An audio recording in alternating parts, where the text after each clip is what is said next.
시작. 누구에게나 해당되는데 오늘 엘리야를 특별하게 묵상했고 인간 엘리야를 묵상했고요. 또 하나는 영적인 하나님의 사람 엘리야를 한번 묵상해 봤어요.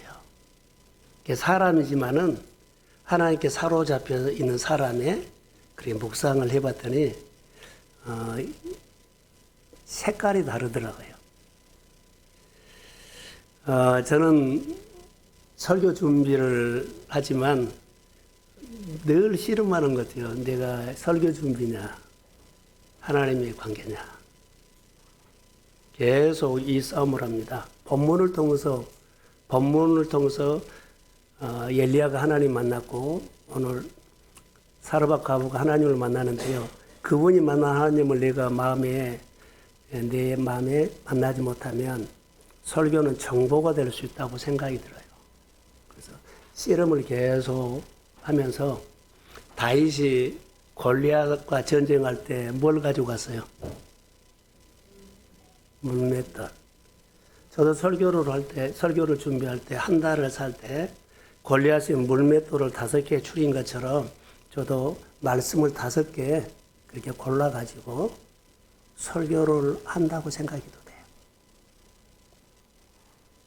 물맷돌 5개 가지고 싸운 것처럼 물맷돌 5개의 말씀을 가지고 설교를 하는 거라고 그게 신중하게 생각하죠.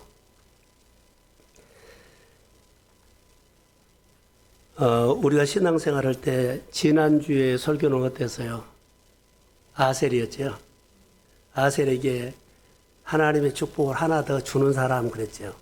이것을 이어서 묵상하니까 한 사람에게 축복을 더 주는 사람은 어떤 사람이었을까 하다가 오늘 이 말씀이 나왔어요. 훈련받는 사람에게 말씀을 하나 더 주겠다 생각이 들었어요. 훈련받으면 하나 더 주겠다.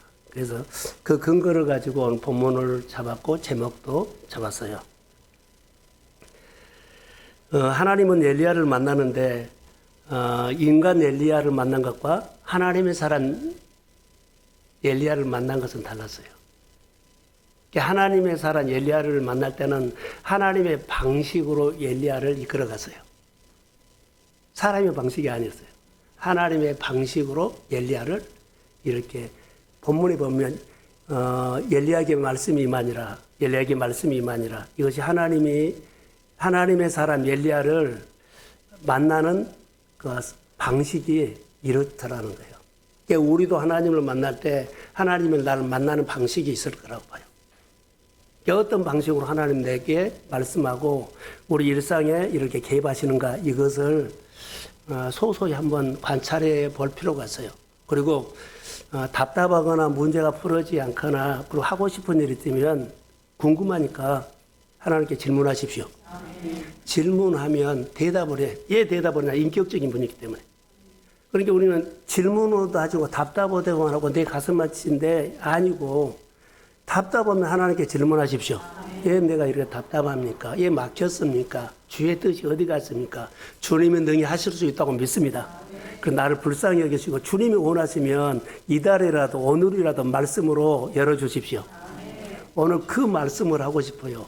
과부가 기근 때 딱 한 말씀을 해요. 엘리야를 훈련시켜서 그의 생활이 말씀을 듣고 생활이 안 바뀌었죠. 하나님의 말씀을 듣고 맹세하노니 이렇게 뚝뚝 하거든요. 그런데 이거 다 한 다음에 죽겠다고 해버려요. 보세요. 여호와의 말씀으로 뭐 맹세한다 해놓고 나중에 보면 내 생활의 현실에 눈에 보인 것이 다 정리하고 이제 끝나겠다고. 이게 그 이후에 맹세를 해놓고 예배를 드리고 신앙 고백을 하고 기도를 하고 아멘을 하고 그 이후에 이렇게 가면 안 된다는 거. 삶이 바꿔지는 것이 안 보이죠. 그냥 내가 끝내버린 거예요. 이런 모습이 우리 신앙생활 가운데 많이 들어와 있어요. 그래서 훈련을 하고 그 이후에 하나님이 엘리야를 어떻게 쓰고 그리고 사렙의 가부를 어떻게 하나님께서 쓴가를 그 이후에 말한 거예요. 근데 우리 훈련 이후에를 기대하지 않지요. 오늘 본문 묵상은 이런 말씀으로 이렇게 묵상을 했고 이어가려고 합니다. 인간 엘리야를 묵상하고 특별히 또 하나님의 사람 엘리야를 묵상하면서 하나님이 하나님의 뜻을 이루어가는데 영적인 질서를 통해서 이끌어간다는 것. 질서. 영적인 질서를 가지고 이끌어가는데 그 사람이 누구냐 하는 것은 헌신하는 사람. 말씀을 듣고 따르는 것이 헌신이에요. 일 많이 한 것이 헌신 아니고 봉사 많이 하는 것이 헌신이 아니고 말씀을 듣고 따르는 것이 헌신이에요. 엘리야를 통해서 신앙을 바꿀 가부에게 저는 오늘 이것을 키워드로 합니다. 눈 뜨시고요. 자, 저를 보세요. 가부가 맹세하고는 안 바꿔줬죠. 그런데 엘리야를 통해서 인생을 바꾸는 가부에게 한 말씀을 던진 것이 있어요. 그 삶이 안 바꿔져요. 자, 맹세해놓고는 뒤에 가서는 내 눈에 보이는 현실로 끝내버리려고 그래요. 삶이 안 바꿔졌죠. 근데 이 삶을 바꾸는 말씀 하나를 던져요. 가부의 인생을 바꾸는 한 말씀. 그래서 우리가 신앙생활 할 때 하나님 내 인생을 바꾸는 한 말씀을 나는 기다립니다. 그러니까 이런 심정으로 가부를 묵상하면서 내가 가부였다면 내가 엘리야였다라면 이 말씀을 우리가 기억해 하셔야 돼요. 자, 어떻게 봤냐면 마치 이스라엘 백성들이 여러분 보세요. 이스라엘 백성들이 홍해를 출애굽을 하고 홍해 앞에 왔거든요. 근데 뒤에는 누가 와요? 애국 군대가 쳐들었는데 뒤로 갈 수도 없고 앞으로 갈 수도 없고 사르밧 가버가 그래요. 기근 때 앞으로 갈 수도 없고 뒤로도 갈 수도 없고 모세도 그랬어요. 근데 그때 모세도 이스라엘 백성들을 바꾸는 한 말씀을 하나님이 줘요. 너 손에 있는 지팡이를 바다를 향해서 이것 딱 줘요. 그거 갈라져 버려요. 우리는 이런 말씀을 이렇게 들을 수 있는 내 마음에 믿음을 만들어야 되는데 그냥 듣고 간다는 거예요. 새벽이라든가 묵상이라든가 언제든지 하나님을 예배를 통해서 내 인생을 바꾸는 한 말씀을 내가 듣기를 소망합니다. 그러니까 이렇게 예배자가 되어야 한다는 것. 그래서 본문에 보면 엘리야라는 단어 하나님 여호와는 나의 하나님이다라는 뜻이 있어요. 그런데 하나님이 엘리야를 훈련시키는 것은 말씀을 듣고 순종하는 것이 헌신이다 그랬죠. 말씀을 듣고 따르는 것이 훈련이에요. 특별하게 극기 훈련이나 특별하게 광야를 나가거나 특별히 뭐 한 것도 아니에요. 그냥 말씀 듣고 따르는 것이 훈련이에요. 근데 우리는 고난받는 것이 훈련이다. 근데 그것은 훈련 아니에요. 어려움이 있는 것은 훈련 아니에요. 우리는 어려움이 훈련이다 그런데 하나님의 훈련은요. 듣고 따르는 것이 훈련이에요. 할렐루야. 그런데 여기 엘리야가 아합 왕에게 경고를 하나 던지지요. 그때 당시에 아합 왕은 악한 왕이었지요. 그래서 하나님을 떠난 사람이에요. 근데 그 시대가 하나님을 떠난 시대라는 거예요.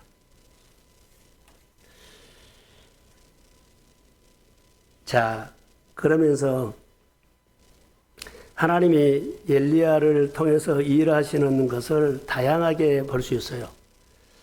자, 하나님이 주목하는 사람이 누구냐면 요한복음에도 그랬지만 요즘 시대도 그러고 구약에도 주목하는 사람이 있어요. 하나님께 붙어있는 사람. 이미 떠나버린 사람은 주목 안 해요. 붙어있는데 붙어있는 사람을 더 주목해가지고 말씀에 순종하고 따르는 헌신하는 사람을 주목해서 더 따르게 하고 더 헌신하게 해서 그릇이 크게 하고 근육을 더 크게 만들고 그걸 귀하게 쓰는 하나님의 마음이 성경에는 가득 들어있어요. 오늘 엘리야는 하나님의 말씀을 들은 사람이에요. 자, 열매를 맺으면 더 열매를 맺기 위해서 뭐예요? 가지치기 하죠. 저 이 말이에요.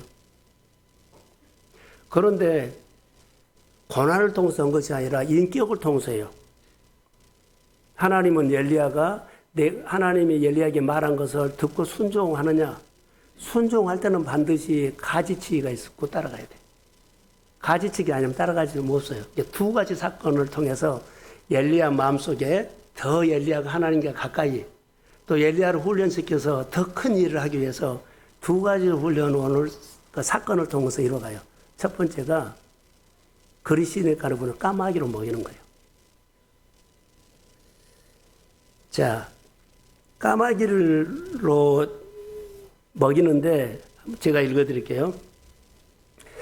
엘리야는 그릇 준비를 하나님이 훈련시키는데 전능하신 하나님 알게 하는 거예요. 이렇게 사역을 하면 잘 되더라 이 방법을 훈련시킨 것이 아니고 기술을 하나 더 가르친 거 아니에요. 하나님이 내가 하나를 알던 하나님이 두 개, 세 개를 나보다 더 알고 있다. 내가 두 개 하면 하나님 10개 알고 있다. 그 하나님을 알게끔 하는 거예요. 우리는 뭐 사업이나 장사를 하면 여기에 대해서 더죠. 이것도 필요해요. 근데 그보다 더 중요한 것은요, 하나님이에요. 모든 사람을 강하게 하심과 뭐요? 크게 하심과 강해 하심이 누구 손에 있어요? 바로 이것이 우리 성도들의 마음에 백했으면 좋을 것 같아요. 모든 사람을 크게 하심과 강하게 하심이 주의 손에 있습니다. 이런 것들이 딱 박혀야만 믿음이 흔들리지 않아요.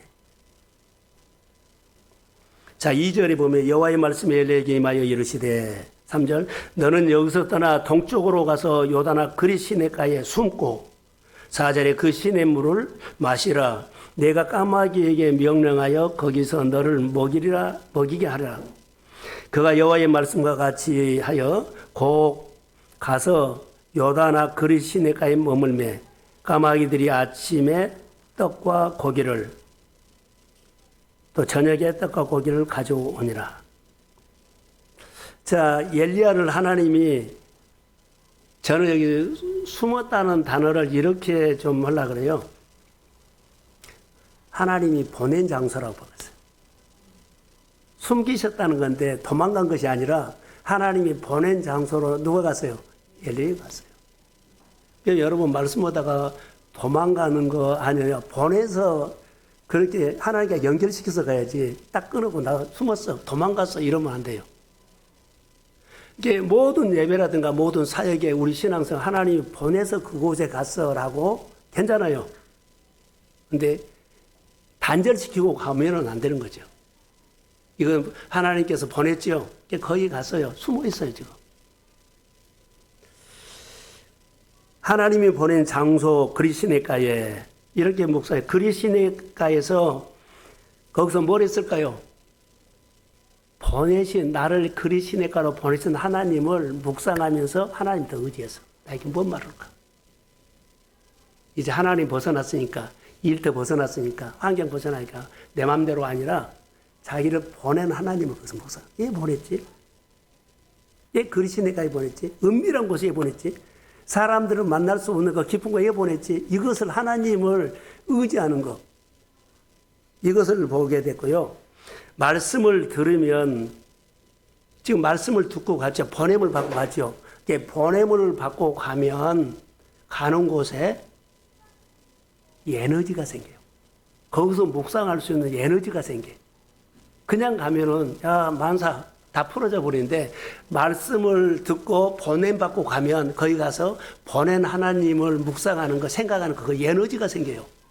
이게 성령은 우리에게 일하신 것이 어때요? 가서 딱 던져놓고 내 마음대로 그것은 보냄 받지 않고 자기가 한 거예요. 이런 부분들을 하나님과 묵상하면서 하나님의 말씀을 들으면서 순종하고 갔더니 더 의지가 됐죠. 근데 의지할 수 있는 에너지가 생겼다는 것. 일할 수 있는 우리가 봉사를 하거나 말씀 들어서 하나님께서 시켜서 하는 것은 일하면 할수록 하나님께서 에너지를 줍니다. 이것이 하나님 날 붙잡고 있다는 증거지만 붙어 있다는 증거예요. 이게 신앙생활을 우리 일상에서 이것을 하나님과 인격적으로 소통을 하시라고 말하고 싶어요. 설교를 통해서 엘리야는 어떤 사람을 대단한 사람을 이거 바란 거 아니에요. 엘리야의 하나님을 우리가 보는데 엘리야가 어떻게 하나님과 교감했느냐는 이거 보는 겁니다. 자, 보세요. 그때 당시에 이스라엘의 정서는 까마귀는 부정한 짐승입니다. 부정한 새. 유대인들이 싫어해요. 나 싫어. 편견이죠. 근데 하나님은 그러지 않은데 싫어할 수가 있어요. 근데 훈련시키는 것이 바로 이거예요. 까마귀를 등장시켜서 엘리야, 이스라엘 사람들이 가장 싫어하는 부정한 까마귀. 근데 보세요. 내가 부정하다고 여기는 까마귀가 떡과 고기를 물어다 주어서 너 먹게 될 것이다.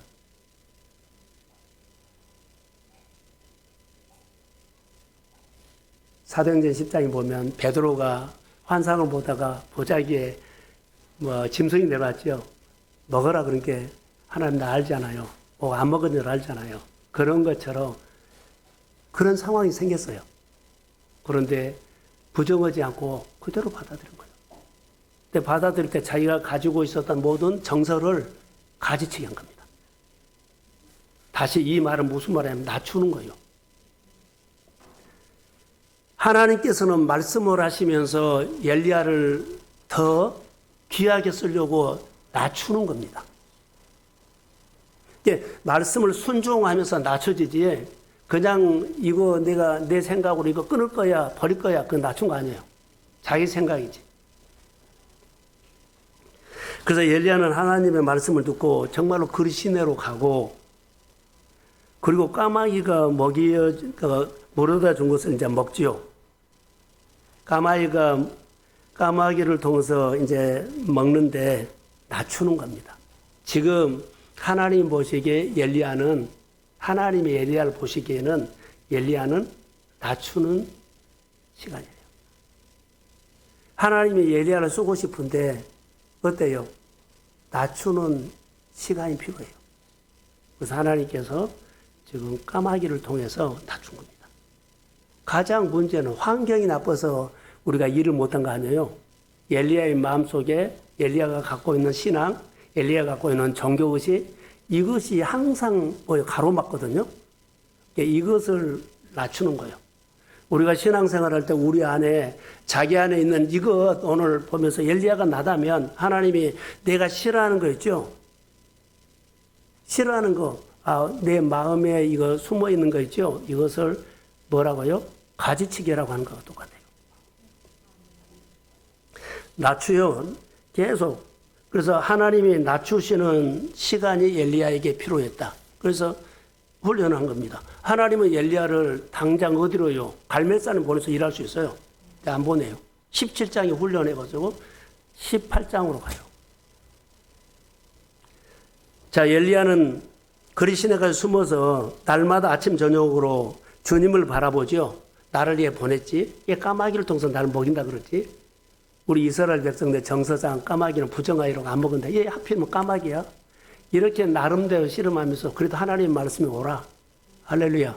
그러면서 내려놓은 겁니다. 이런 싸움을 여러분 많이 할 거예요. 지금 가뭄의 시대죠. 까마귀가 떡과 고기를 물어오는데 아침 저녁으로. 참 아침 저녁으로 뭐예요. 그런데 궁금하지 않아요? 기근이지요. 눈을 떠보고 저를 보세요. 까마귀를 보여드릴게요. 자, 기근이지 않아요. 다 농사도 안 되고 다 안 되는데 도대체 까마귀는 아침과 저녁으로 떡과 고기를 어디서 물어온 거예요? 이게 궁금한 거예요. 생각해 보셨어요? 아니, 떡과 고기를 다 3년 6개월 동안 아무것도 안 됐는데 도대체 떡과 고기를 어디서 까마귀를 먹여? 근데 하나님은 하시면 합니다. 이제 이것을 그러니까 하나님의 전능을 믿어야 된 거예요. 말씀하면 이루어집니다. 아멘. 말씀하시면 하나님 합니다. 근데 이런 데서 이 신앙을 딱 깨운 거예요. 딱 하나 맞아야 돼요. 하나님은 말씀하시면 합니다. 아멘. 어디서 물어온 거예요? 만들어가고 어디서 물어온 거예요? 떡과 고기를. 근데 아침마다 저녁에 2번. 물은 앞에 시내가 있기 때문에 마실 수 있죠. 어디가 있을까요? 왕은 떡과 고기가 끊어지지 않아요. 왕은. 그래서 성경에는 안 나왔는데 궁전에서 아침 저녁으로 물에다가 떡과 고기를 엘리야를 먹였습니다. 아멘. 이게 특별하게 하신 것 같아요. 하나님이 사람을 보내면 너 알아서 살아 그러지 않아요. 하나님이 여러분을 교회를 보냈거나 여러분을 어디를 보내면 하나님은 그냥 내버려 두지 않아요. 엘리야는 모르지만 하나님이 엘리야를 통해 까마귀를 통해서 엘리야를 먹이는 것을 보고 얼마나 놀랍습니까? 그 하나님에 대해서 내가 다시 한번 우리가 믿는 하나님은 어떤 하나님이다. 눈에 보이는 것을 한 것이 아니라 아무 상황이 아무것도 아니어도 하나님이 말씀하시면 듣고 따라가는 신앙이 있죠. 하나님이 보낸 곳에 가십시오. 아멘. 부르시는 곳에 오십시오. 아멘. 그곳에서 하나님 내 자리를 지키십시오. 그럼 일은 하나님이 하신다는 거. 떡과 고기를 어디서요? 확실하진 않은데 떡과 고기가 떨어지지 않는 곳은 왕궁이에요. 거기서 물어다가 준 것 같아요. 그래서 이 기근 때 왕하고 엘리야만 떡과 고기를 먹고 살았다고 믿습니다. 아멘. 이게 최고의 대접을 받는 거예요. 왕보다도 더 누린 거예요. 이제 이런 하나님을 여러분 생활에 묵상을 하시되 삶이 여러 가지 궁금하면 하나님께 질문을 하시라는 거. 하나님은 이런 하나님인 줄로 믿습니다. 아멘. 그래서 아까 말했지만 이스라엘 백성들 홍해 앞에서 홍해를 갈랐잖아요. 그리고 그들이 나와서 하나님의 위대하심을 찬양했어요. 위대하심을 찬양했거든요. 저는 여기도 똑같아요. 기근 때 엘리야를 그리스도에다 숨겨놓고 까마귀로 떡과 고기를 먹이게 하신 하나님은 위대하신 분입니다. 아멘. 질병도 치료합니다. 아멘. 우리의 여러 가지 막힌 것도 하나님의 여십니다. 아멘. 그 하나님에 대해서 고백하고 경외심을 가지고 예비하시라는 거예요. 아멘. 그때 역사하신 하나님은 지금도 똑같은 하나님입니다. 아멘. 이제 우리가 이 믿음이 주믿어야 한다는 거. 빈들에서 오병이어 기적도 보세요. 예수님이 축사하시고 먹였잖아요. 얼마나 하나님의 능력이 위대해요. 근데 떡만 먹고 제자들이 어때요? 아직도 깨닫지 못하느냐. 마음에 둔한 자들아. 엘리야 시대도 있었지만 예수님 시대도 있었고 이 시대도 있을 수 있어요. 아직도 깨닫지 못하느냐. 저는 이것을 묵상을 하다가 여러분 보세요. 성경에는 복 있는 사람 이야기가 여러 군데 나오죠. 아브라함에게 뭐라 그랬어요? 갈대아 우르를 부르시고 떠나라 그랬죠. 그리고 너는 복이 될지라 그랬어요. 우리는 복이 있는 곳으로 찾아다니는데 복이 될지라 그랬거든요. 네가 복이다. 오늘 엘리야는 복입니다. 아멘. 엘리야는 복이요. 이것을 묵상을 하면서 복. 엘리야 자신이 복이기 때문에 성경에 보세요. 하나님이 엘리야를 선대합니다. 그리고 엘리야를 네가 복이다. 다윗이 우리가 묵상할 거예요. 다윗이 복이기 때문에 복이 되게 살게 하셨어요.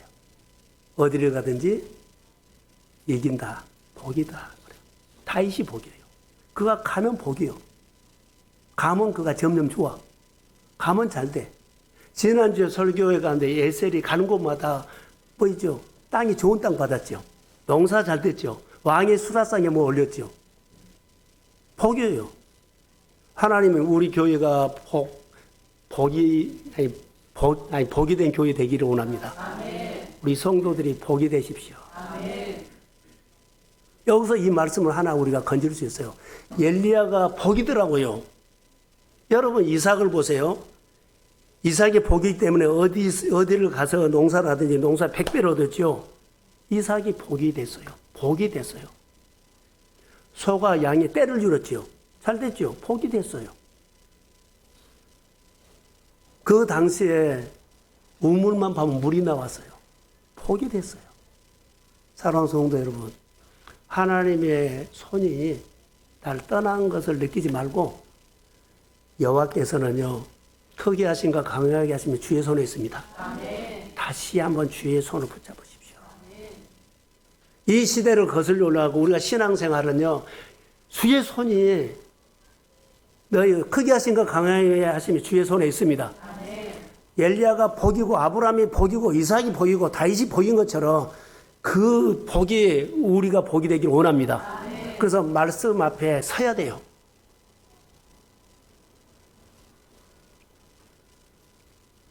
그런데 또 계절이 바꿔져서 7절에 시냇물이 점점 말라가지요. 지금 계속 가뭄이 돼 이제는 마실 물이 사라져 가요. 근데 하나님은 알죠. 아, 물이 마르구나. 떡과 고기는 까마귀로 통해서 물어다 줄 수 있는데 물이 없으면 안 되잖아요. 그래서 이를 다른 데로 또 보내요. 8절을 한번 볼까요? 자, 시작.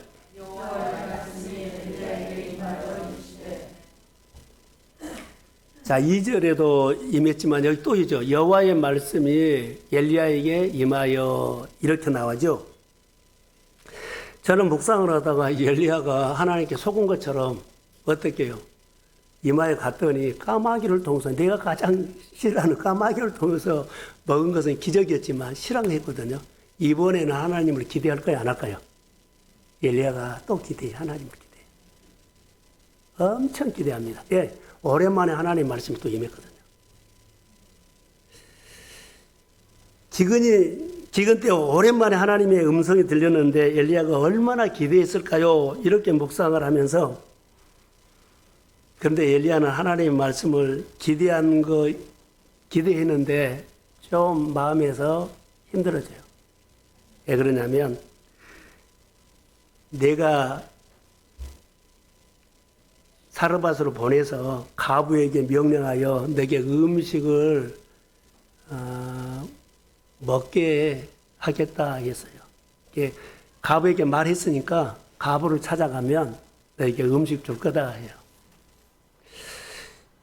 자, 여러분 보세요. 부정하게 여겼던 까마귀를 통해서 떡과 고기 했지요. 부정하다고 여기는 것을 통해서 마음에 가지치기를 했어요. 마음속에. 근데 이번에는 이스라엘 백성들은 뭐라 그래요? 엘리야의 자존심을 건드려요. 이스라엘 백성들은요, 자존심이 있거든요. 나그네, 고아, 종, 그러죠? 그런 사람들에게는 도와줄 대상이지 도움을 받는 대상이 아니에요. 근데 내가 도와줄 대상에 가서 떡을 요청해라는 거예요. 자존심 상하죠. 그들은요, 이거 자존심이 있어. 절대 말 안 해요. 가부를 도와줘야 되고, 나그네를 도와줘야 하는데, 어떻게 가부에 가서 내가 배고프다고 먹을 음식을 달라고 말해요. 근데 하나님은 해라는 거예요. 그의 자존심을 낮추는 거예요. 근데 하나님은 환경을 바꿔서 그 사람을 바꾼 것이 아니라 그 마음속에 있는 것을 바꾼 거예요. 하나님이 우리를 만질 때 우리 마음속에 있는 것을요, 건드린다는 거. 할렐루야. 아멘. 할렐루야. 아멘. 말씀이 들어야 돼요. 말씀이 조명돼야만 내가 내리지.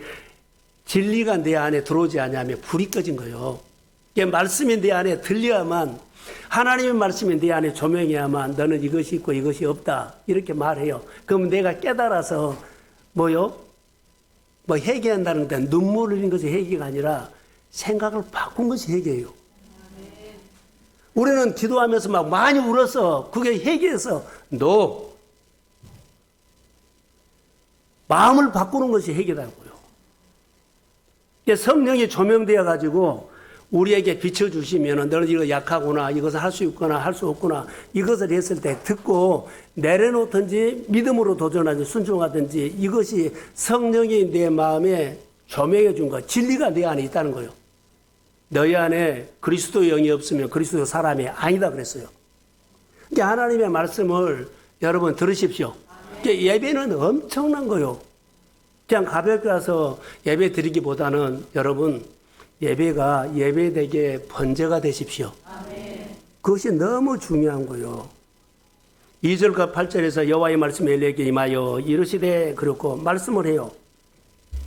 10절에 한번 읽어드릴게요. 그가 일어나 사르밧에 가서 성문에 이를 때에 한 과부가 그곳에 나뭇가지를 줍는지라 이에 불러 이르되 청하건대 그릇에 물을 좀 가져다가 내게 마시게 하라. 이것을 보면서 성경이 말하는 겸손은 뭘까요? 자, 하나 배우세요. 우리가 생각하는 겸손, 교훈적으로 겸손과 성경이 말하는 겸손은 달라요. 하나님이 부르시죠. 하나님이 나를 부르신 곳에서 하라고 하는 것을 하는 것이 겸손이에요. 교회 일 가운데 많이 나요. 집사님 이거 와서 이것 좀 해주세요 하면 하나님이 부르셨다고 생각을 하고 그러죠. 거기서 하라고 하는 것을 하는 것이 뭐라고요? 겸손이요. 교훈적으로 윤리적 겸손은 아니요. 성경이 말하는 겸손은 그거요. 하나님이 부르신 곳에서 이렇게 권면하고 부탁하면 하는 것이 뭐라고요? 겸손이에요. 엘리야가 이 겸손이 돼요. 전혀 나하고 맞지 않는 곳에 말했죠. 그거 그대로 해요. 겸손이에요. 근데 더 중요한 것이 여기 있어요. 이것을 보면서 하나님이 이렇게 하시구나라고 들었어요. 그런데 이번에는 명령을 이곳을 떠나 시돈에 속한 사르밧에 가서 자, 전번에는 까마귀였죠. 근데 이번에는 가부에게 가서 음식을 먹으라는 거예요. 내 마음은 자존심이 허락이 안 해. 굶었으면 굶었지 내가 가부에게 어떻게 내가 도와줄 사람에게 어떻게 내가 달라고 그래.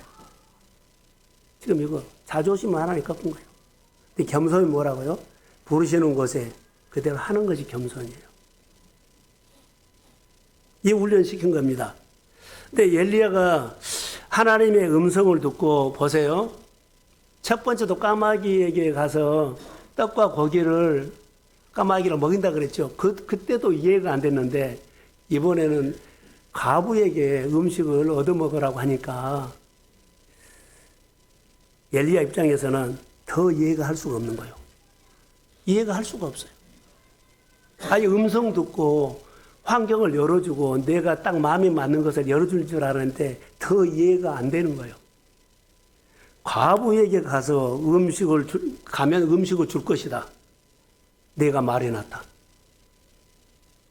이해가 안 돼요. 여러분, 도와줘야 할 대상을 내가 도움을 받는다? 자존심이 허락하지 않아요. 근데 하나님이 그렇게 만들면 하셔야 합니다. 아멘. 내가 가장 낮은 곳, 예를 들어서 우리가 교회 보면 화장실이라든가 주차라든가 하면 나는 이런 거 못해가 아니라 해야 돼요. 우리 어디를 건드려서 다툴지 몰라요. 가부에게 도움을 받으라. 저는 엘리야의 생각을 뛰어넘어서 다른 사람 오리까지 가는데 심리까지 가게 하는 것이에요. 나 이 정도는 내가 오리했어. 그런데 이해가 되지 않는 것을 지금 말하잖아요. 자기를 뛰어넘어서 순종한 거예요. 어디까지 가요? 심리까지. 하나님 일을 한 거예요. 심리까지 가야만 주께서 그 사람 성령으로 끌고 가. 오리만 있으면 할 것만 해. 우리 안에 이런 것들이 누구에게나 있어요. 설교를 준비한 사람이냐, 하나님을 만나게 교제하는 사람이냐, 끊임없이 설교를 준비해놓고 내가 설교 준비했냐, 만났냐. 계속 나는 이스름한 거예요. 자, 하나 들어보십시오.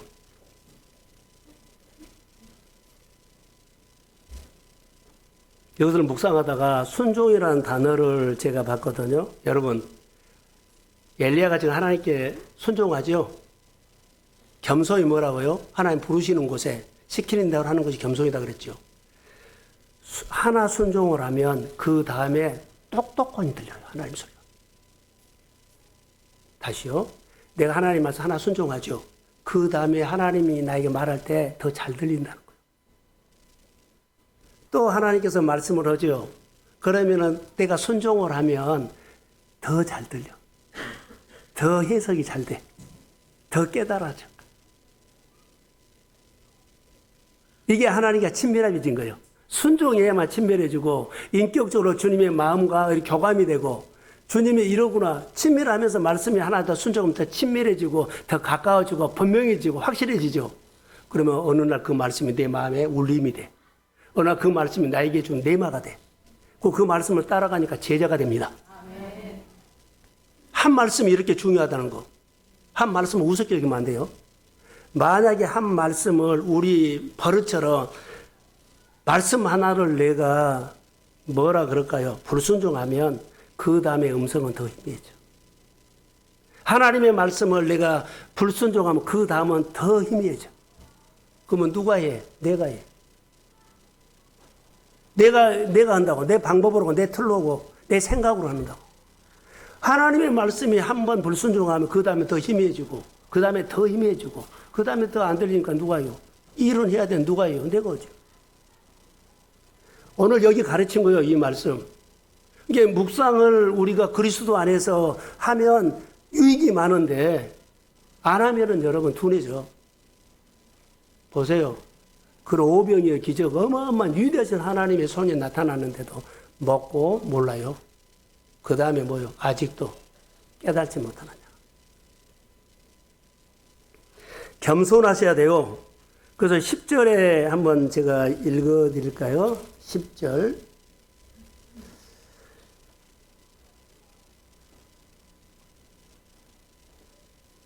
그가 일어나 사르밧으로 가서 성문에 이를 때에 한 과부가 그곳에서 나뭇가지를 줍는지라. 이에 불러 이르되 청하건대 그릇에 물을 조금 가져다가 내게 마시게 하라.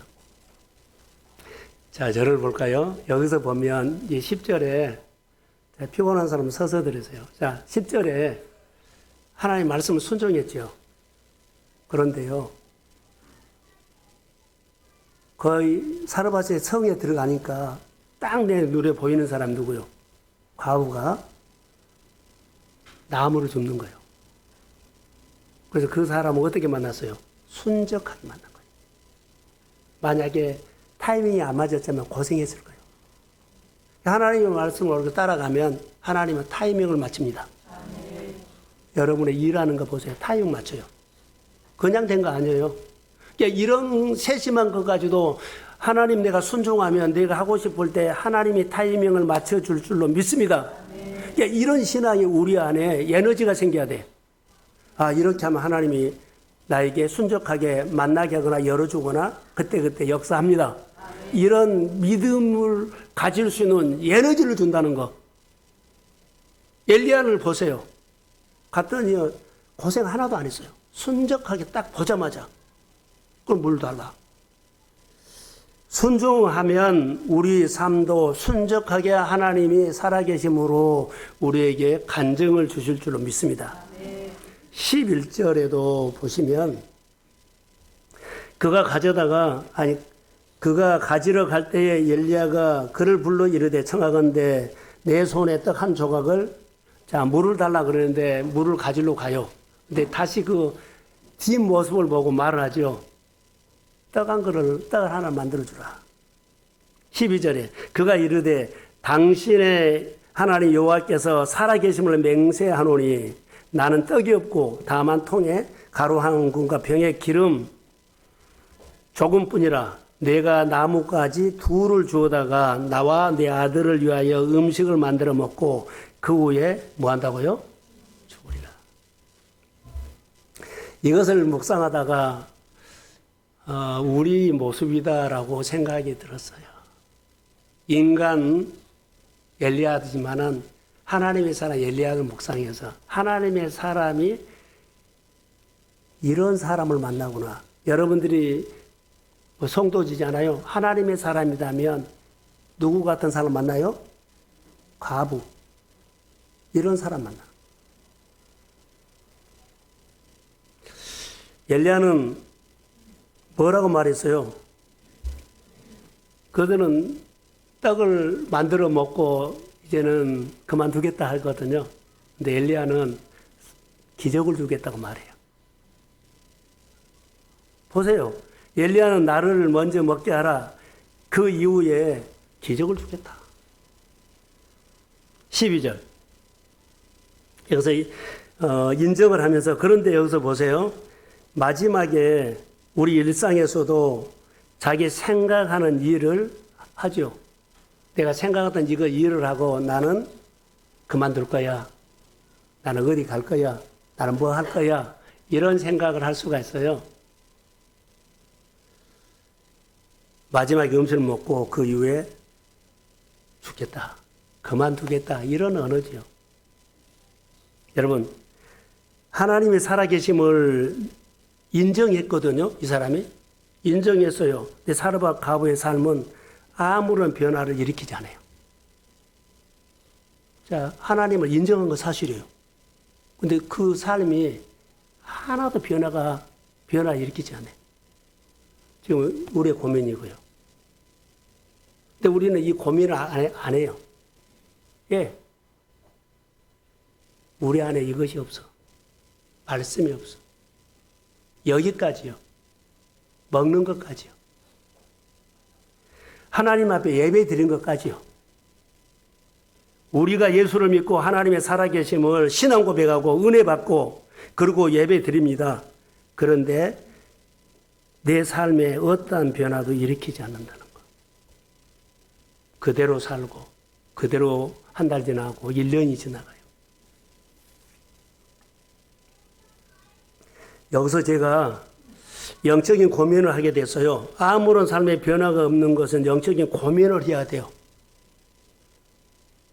자, 엘리야가 이 사람에게 보세요. 놀라운 말을 한마디 하거든요.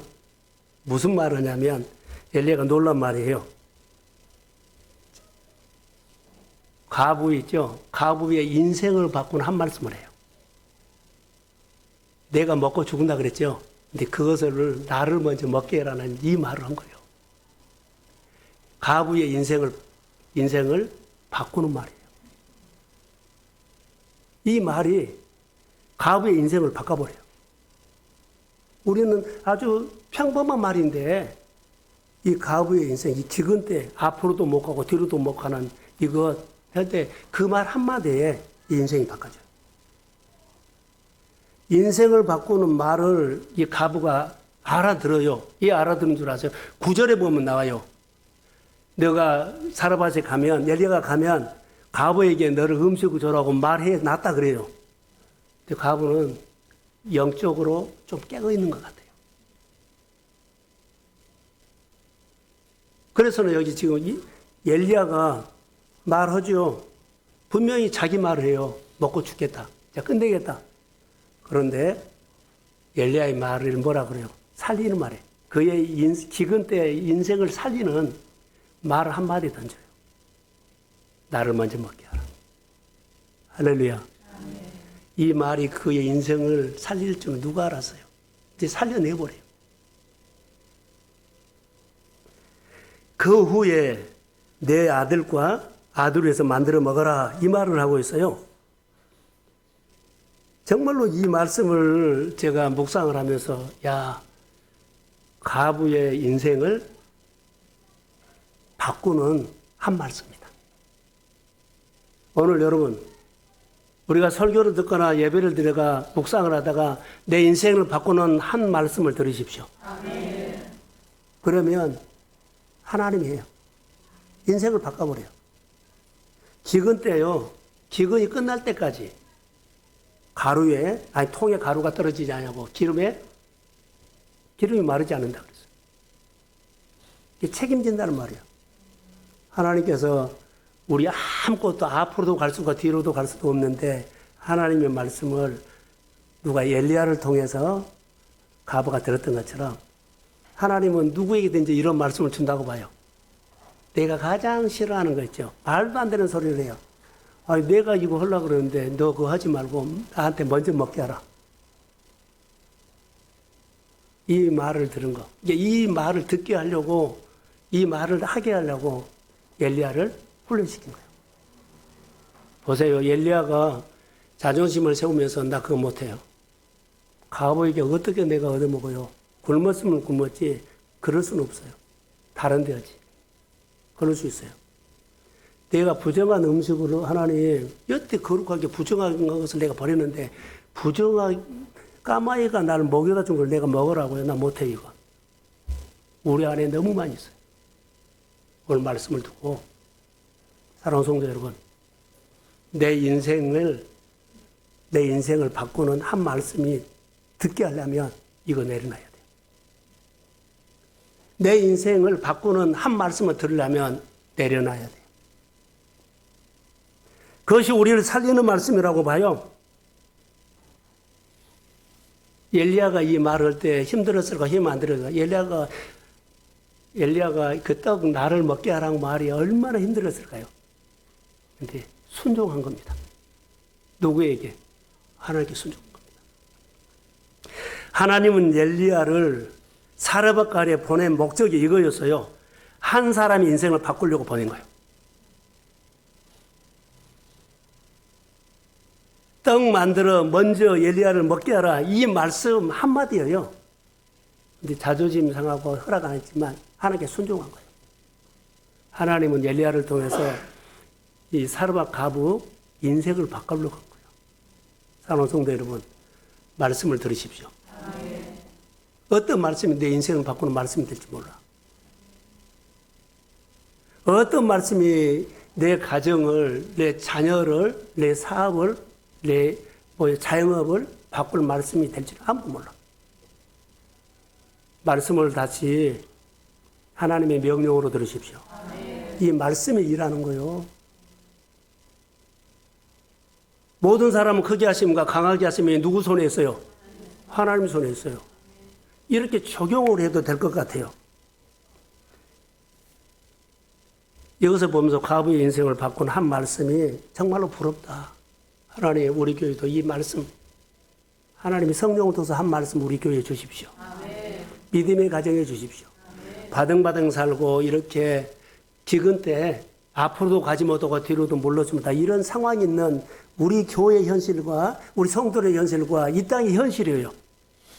우리 교회를 통해서 이 시대의 메시지를 주십시오. 아멘. 우리 교회를 통해서 우리 성도들을 통해서 이 시대의 메시지를 주십시오. 아멘.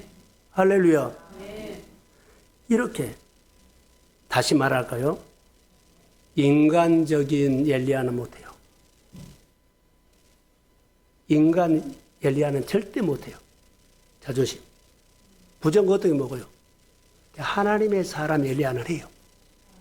내가 인간적인 성도는 못해요. 근데 하나님의 사람이면 순종해요. 교회 일을 어떻게 하실까요? 인간적인 엘리야는 못한 것처럼 나도 못해. 그러나 내가 하나님의 말씀을 통해서 모든 것을 크게 하시면 강해하는 주의 손에 있습니다. 아멘. 이것을 믿는 사람은 아멘 한 거예요. 이제 교회가 달라져야 되고 성도들이 달라져야 돼. 인간이면 못한데 내가 믿음이면 돼요.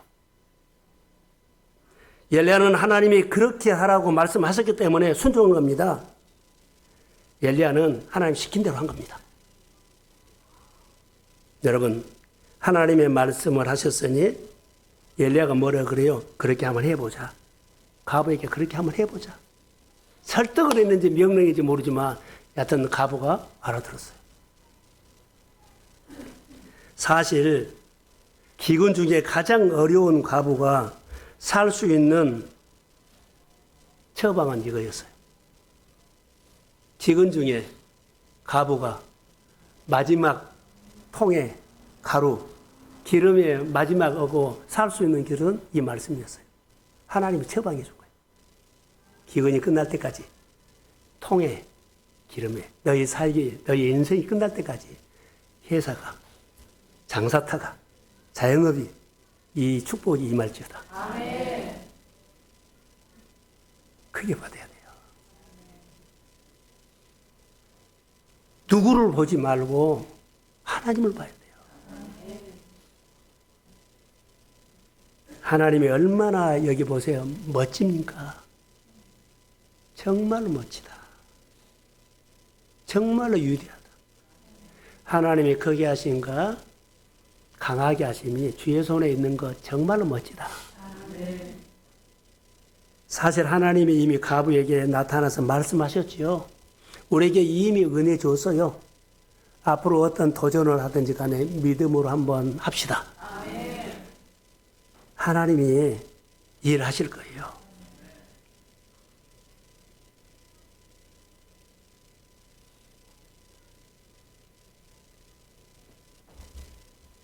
마태복음 6장 33절이 생각이 나네요. 먼저 그의 나라와 의를 구해라. 그리하면 이 모든 것을 너희에게 더하시라. 먼저 하라는 거예요. 먼저 하나님을 생각하십시오. 먼저 강단을 지지해 주십시오. 교회에서 야당되지 마세요. 하나님의 나라에 야당되지 마세요. 자기가 자기를 죽이는 거예요. 좋은 일에도 다 못하는데 이것 하면 안 돼, 저거 하면 안 돼요. 하지 마세요. 먼저 내 인생을 바꾸는 한 말씀은 먼저 그의 나라와 의를 듣는 겁니다.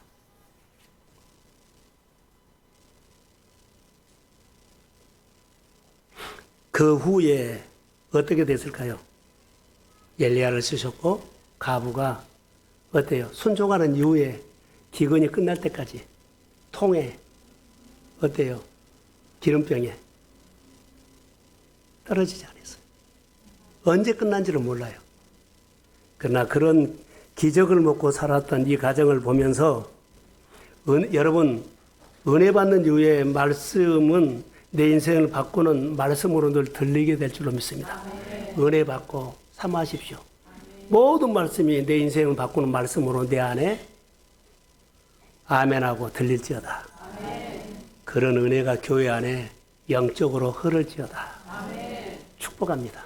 일어서십시오.